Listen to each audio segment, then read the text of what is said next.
பிரியமான மறுபடியும் நண்பன் தோழன் ஆண்டனி. அதாவது நேற்று தினத்தில் அக்டோபர் 7 இஸ்ரேலிகளை பிணை கைதியாக கொண்டு போய் 235 பேர் என்னமோ இருக்கிறாங்க. கொண்டு போன நாளும் 1205 பேரை கொன்ன நாள் நேற்று. இன்றைக்கு ஹமாஸுக்கு எதிர்த்த போல யுத்தம் ஆரம்பித்த நாள். இன்றைக்கு தான் அந்த ஒரு வருஷம் நிறைவேறுகிறது.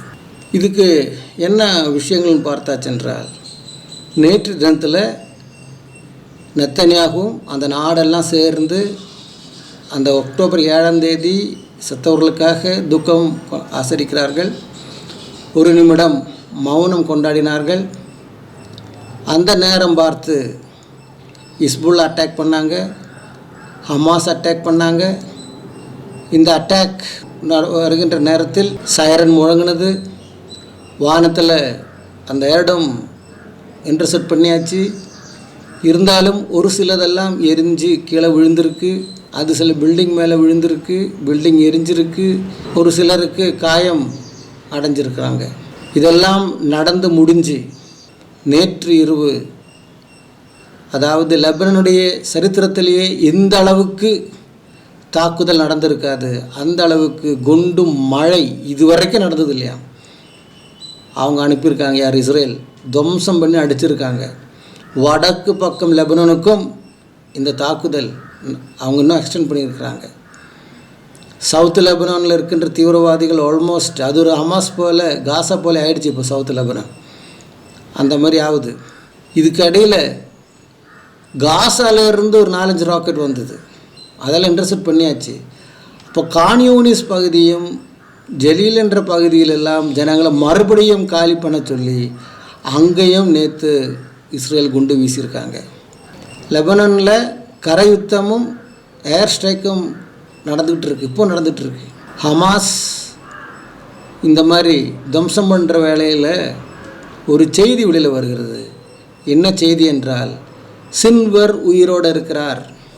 அவர் ஒரு 20 kg வெயிட்டான டைனமிட்டை தோளில் சுமந்து கொண்டு நடக்கிறார். டனலுக்குள்ளே உட்காரும்பொழுதோ படுக்கும்பொழுதோ பக்கத்தில் வச்சு தான் படுக்கிறார். அவரை சுற்றி பிணைய கைதிகள் 20 பேரை நிப்பாட்டியிருக்காங்க. நல்ல வாலிபரானவர்கள் இருக்கிறதுல வயது கம்மியானவர்கள் பலசாலிகள் நிப்பாட்டியிருக்காங்க. ஏன்னா அவரை தாக்கணுன்னா இவங்களும் சத்துருவாங்க.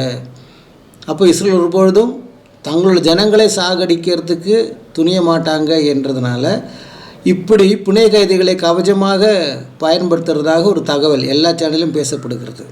இப்போ இந்த ஒரு வருஷம் இந்த யுத்தம் நடந்தும் சின்வாரையன் கொல்லலையும் கிடைக்கல என்றதுக்குள்ள ஒரு பதில் இதுதான் இப்போ வருகிறது. இது மொசாது சும்மா சொல்லுகின்ற பதிலா, இல்லை சின்வர் சத்தாச்சின்னு சொல்லியாச்சுன்னா அப்புறம் யுத்தம் நிப்பாட்டணுமே, அதுக்காக இவர்கள் உண்டாக்குன்ற கதையாக மொசாதுடைய மூளை ஒன்றும் நம்மளால் சிந்திக்க முடியாது.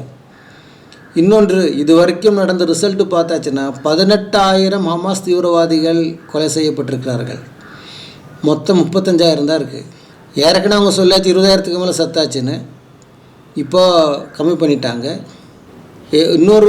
ஒரு வாரம் முன்னாடியே சொல்லியாச்சு 90% தீவிரவாதிகளும் போயிடுச்சுன்னு.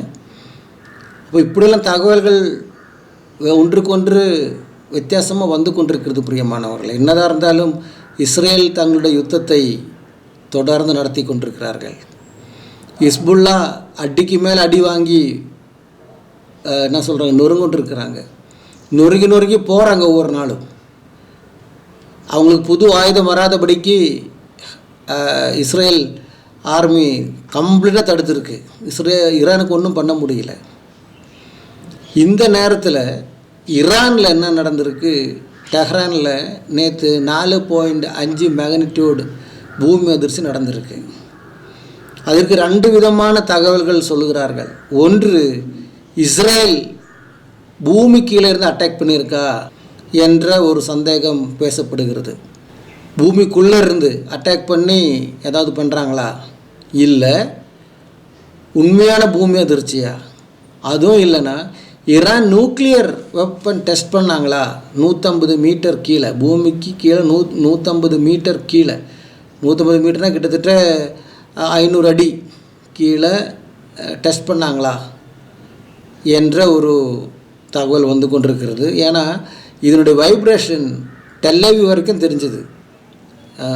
இஸ்ரேலும் டெல்லவி வரைக்கும் தெரிஞ்சுது இந்த வைப்ரேஷன். ஸோ இந்த 3ல் எது யாருக்கும் ஒன்றும் சொல்ல முடியல, பொறுத்திருந்தான் பார்க்க வேண்டும். இப்படி உள்ள விஷயங்கள் டெஹ்ரானுக்கு என்ன செய்யணும்னு தெரியாமல், ஈரானுக்கு என்ன செய்யணும்னு தெரியாமல், ஆனால் ஈரானுடைய கார்கே என்ற அந்த தீவு அவர்களுடைய ஆயில் ஏற்றுமதி செய்கின்ற, அதாவது அவங்களுடைய உயிர் நாடின்னு சொல்லலாம், ஈரானுடைய உயிர் நாடி தான் இந்த கார்கே என்ற தீவு. அந்த தீவில் இருக்கின்ற அத்தனையும் அவர்கள் சாம்பல் பண்ணக்கூடிய அளவுக்கு, தரைமட்டமாக்கக்கூடிய அளவுக்கு தான் இஸ்ரேல் தயாரெடுக்கிறாங்க என்ற ஒரு தகவலும் வந்து கொண்டிருக்கிறது. இதனால் ஈரான் இரவும் பகலும் தூக்கம் இல்லாமல் இருந்து கொண்டிருக்கிறதாக, நிம்மதி இல்லை, எப்போ என்ன அட்டாக் நடக்கும் ஏது நடக்கும் என்று தெரியாமல் இருக்குது பிரியமானவர்களே. ஆகையினால் இது ஒரு பக்கம் நடக்க, நேற்று சொன்னது பிரகாரம் மைக்ரான் நேற்று தினத்தில் என்ன பண்ணிட்டார், தன்னுடைய ஸ்டேட்மெண்ட்டை மாற்றிட்டார். என்ன திருத்தம் செஞ்சிட்டார்னா, நான் சொன்னது வெறும் இஸ்ரேலுக்கு மட்டுமல்ல, ஆயுதம் கொடுக்கக்கூடாது, ஆர்ம்ஸ் எம்பார்கேஷன் என்பது இஸ்ரேலுக்கு மட்டுமல்ல ஈரானுக்கும் பொருந்தும் என்று அவர் சொல்கிறார். அப்போ ஈரானுக்கும் பொருந்தும் என்று சொல்லும் பொழுது பிரான்ஸு ஈரானுக்கு ஆயுதம் கொடுக்குறாங்களா என்ற ஒரு கேள்வி வருகிறது. இல்லை ரஷ்யா கொடுக்குற ஆயுதத்தை பற்றி மேக்ரான் சொன்னாரா என்ற ஒரு கேள்வியும் வருகிறது. இப்போ ரஷ்யா கொடுக்குற ஆயுதத்தை பற்றி இப்போ சொல்லாமல் முன்னே சொல்லியிருக்கணும். இது உலகத்துக்கே தெரிஞ்ச விஷயம். இந்த மெயின் தீவிரவாதிகளை வளர்த்தி கொண்டு வருகிறது ஈரான் தான். யெமனில் இருக்கின்ற ஹூத்திகள், லெபனானில் இருக்கின்ற ஹெஸ்புல்லா, பாலஸ்தீனில் இருக்கின்ற ஹமாஸ், இது 3க்கும் ஆயுதத்தையும் அவங்களுக்கு வேண்டிய எல்லா சப்போர்ட் ஈரான் பண்ணுறதாக சொல்லும்போது, அன்றைக்கு வாய் திறக்காத மேக்ரான் இன்றைக்கு லெபனானில் தங்களுடைய டோட்டல் பெட்ரோலியம் கம்பெனியை எரித்த உடனே, யுத்தத்தில் எரிஞ்ச உடனே அவர் பேசினார் என்றால் அது எந்த அளவுக்கு பொருந்தும் இந்த காலத்துக்கு ஏற்றபடி. அப்போ தான் கை கழுவுறாரா இதிலிருந்து? அதுக்கு தான் பெஞ்சமின் பதில் சொன்னார், பெஞ்சமின் நெத்தன்யாகு பதில் சொன்னார், நாங்கள் தீவிரவாதத்தை எதிர்க்கிறோம், அவர்கள் தீவிரவாதத்தை உண்டு பண்ணுகிறார்கள். நாங்கள் எங்களுடைய நாட்டு மக்களுடைய பாதுகாப்புக்காக நாங்கள் யுத்தம் செய்கிறோம், அவர்களோ எங்களை அழிக்கும்படிக்கு யுத்தம் செய்கிறார்கள். அப்போ ரெண்டும் எப்படி ஒன்றாக பார்க்க முடியும்? இதற்கு பதில் இல்லை பிரியமானவர்களே. ஆகையினால் நேற்று தினத்தில் நடந்த விஷயங்கள் இவ்வளவுதான். இன்றைக்கு அவர்கள் என்ன செய்ய இன்றைக்கு இரவு என்ன செய்ய போகிறாங்கன்றது, இன்றைக்கி தானே 8ஆம் தேதி, யுத்தம் ஆரம்பித்த ஒரு வருஷம் இன்றைக்கி தான் முடியுது. என்ன செய்ய போகிறாங்க நம்ம நினைக்க முடியாது, சொல்ல முடியாது. ஆனால் ஒன்று உறுதியாக சொல்லுகிறேன், இது 3வது உலகப் போராக ஒரு பொழுதும் மாறாது. ஏன்னா முடியாது, ஆயுதங்கள் இல்லை. 2வது உலகப் போர் ஆரம்பித்தால் பழைய காலம் அல்ல, எல்லார் கையிலையும் நியூக்ளியர் இருக்குது, ஒருத்தருக்கும் அடித்து உலகமே அழிஞ்சிரும். அதற்குள்ள காலம் இன்னும் வரவில்லை. இப்போ இந்தியாவில் நடக்கின்ற விஷயங்களும் பார்த்தால் இன்றைக்கு ரிசல்ட் வருது. அதே தான், அந்த எந்த இடத்துல தாங்கள் ஜெயிக்கணுமோ அந்த இடத்துல அவங்க ஜெயிக்கிறாங்க, எந்த இடத்துல தாங்கள் ஜெயிக்க முடியாதுன்றது இருக்கோ அந்த இடத்துல பேசாமல் இருக்கிறாங்க, அவ்வளவுதான். ஏன்னா ஹரியானா டோட்டல் கம்ப்ளீட்டாக இந்தியா INDA கூட்டணிக்கு வந்தாச்சு, ஆனாலும் பிஜேபி அங்கே ஜெயிக்குது. அப்போ என்ன காரணம்? இதே தான் காரணம், இதே ஓட்டிங் மிஷின் தான் காரணம். உடனே கேட்பாங்க, ஜம்மு காஷ்மீரில் அப்போ எப்படி இந்தியா முன்னுக்கு இதாவது ஜெயிக்கிறாங்க? இப்போ நடக்கின்ற ரிசல்ட்டு, கவுண்டிங் ரிசல்ட்டு சொல்கிறேன். ஏன்னா அவங்களுக்கு தெரியும் அங்கே பண்ணாலும் வேலைக்கு ஆகாதுன்னு தெரியும். 2வது ஜம்மு காஷ்மீர் அவங்களுக்கு பெரிய விஷயம் கிடையாது, செய்ய வேண்டியதெல்லாம் செஞ்சுட்டாங்க. அவங்க 370 ஆர்டிகளெல்லாம் எடுத்துட்டாங்க. இப்போ மறுபடியும் காங்கிரஸ் அதெல்லாம் கொண்டு வர முடியாது. ஆனால் ஹரியானா இவங்களுக்கு வேண்டும். அதனால் யார் ஓட்டு பண்ணாவிட்டாலும் ஹரியானா ஜெயிக்கும். அப்படி தான் அந்த மிஷினுடைய ஃபங்க்ஷன் நடக்கும். இது நான் ஒருத்தர் தான் சொல்கிறேன்றதில்ல, நிறைய பேர் சொல்லுவாங்க, சொல்லி ஏன்னா பிரயோஜனம் இல்லை. சுப்ரீம் கோர்ட்டுக்கு போனாலும் எலெக்ஷன் கமிஷனுக்கிட்ட போனாலும் எந்த பிரயோஜனமும் இல்லை. இந்த நாடு பிஜேபி கையிலிருந்து விடுதலை பெறவும் முடியாது. அப்படி பெறணும்னா இங்கு ஒரு புரட்சி வெடிக்கணும். இல்லாமல் இங்கு பிஜேபி இந்துத்துவவாதி கையிலிருந்து இந்த நாடு விடுபட முடியாது. அவங்க 25ல் மறுபடியும் அவங்க இத்தனை நாளும் பேசாத இருந்த விஷயங்கள்லாம் அடுத்த வருஷம் கொண்டு வருவாங்க பாருங்கள். ஒன்று ஒன்றா பேசி பேசி பேசி பேசி பேசி இந்துத்துவ கொண்டு வந்து இந்து ராஷ்டிரமாக அனௌன்ஸ் பண்ண வேண்டும். இப்போ எங்கே போச்சு சந்திரபாபு நாயுடு, எங்கே போயிடுச்சு போனார் இவர் நிதிஷ்குமார் எல்லாம். நான் ஏற்கனவே சொன்னேன், இவங்கெல்லாம் சும்மா எல்லார் வாயிலும் கோடிகள் கொடுத்து வாயடக்கி வச்சுருக்குறாங்க. ஆகையினால் பிரியமானவர்களே, இந்த எலெக்ஷன் வருத போதும் விஷயம் அல்ல. இதெல்லாம் இப்படி தான் நடக்கும்.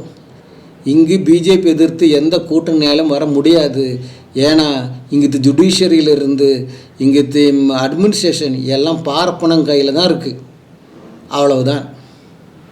இனிமேல் இது கொடுத்தது திருப்பி எடுக்கிறதுக்கு ரொம்ப கஷ்டம். அவ்வளோதான். இதே தான் நானும் சொல்லி வரேன். ஆனால் ஜனங்கள் புரட்சி பண்ணால் தான் முடியுமே தவிர எலெக்ஷனால் இவங்களால் ஜெயிக்க முடியாது. வேறு வழி இல்லை. இதெல்லாம் வேதத்தில் சொல்லப்பட்டது போல் ஜனம் ஜனத்துக்கு எதிராகவும் ராஜ்யம் ராஜ்யத்துக்கு எதிராக போல தான் இப்போல்லாம் நம்ம இந்தியாவில் நடக்கும். இங்கே இருக்குது. இப்போ இந்தியாவில் இருக்கிற கிறிஸ்தவங்களுக்கு ஒரு உள்ளுக்குள்ளே ஒரு சந்தோஷம் இருக்கும். பார்த்தியா, இஸ்லாமியர்கள் தாக்கப்படுகிறார்கள் அப்படி இப்படின்னு. பிஜேபி பார் இஸ்ரேல் சப்போர்ட்டுன்னு. அது இன்டர்நேஷ்னல் லெவலில். இந்தியாவில் பிஜேபி வந்து முஸ்லீம்ஸ் அடிக்கும்பொழுது கிரைஸ்தவர்கள் பேசாமல் இருந்தால் நாளைக்கு இந்த அடி கிரைஸ்தவர்கள் மேலேயும் வரும். அப்போ இவர்களுக்காக பேசுகிறதுக்கு ஒருவனும் இருக்க மாட்டான். மறுபடியும் சொல்லி எச்சரிக்கிறேன். எப்பவுமே சொல்கிறது போல் சொல்லுகிறேன். இப்படி உள்ள விஷயங்கள் இதில் நாம் பாதுகாக்கப்பட வேண்டும் என்றால் தப்பிக்கணும்னா ஒரே வழி கர்த்தராகிய இயேசு கிறிஸ்துவை விசுவாசிங்க, ஏற்றுக்கொள்ளுங்க. மெய்யான தேவன் பூமியில் மனிதனாக வந்து சிலுவையில் பலியானார். அவரை இன்றி சமாதானமும் வேறு வழியும் இல்லை. சிந்திங்க, செயல்படுங்க. கர்த்தர் எல்லாரையும் ஆஸ்வதிப்பாராக. மறுபடியும் நாளைக்கு இன்னொரு தகவல் சந்திக்கிறேன். நன்றி, வணக்கம்.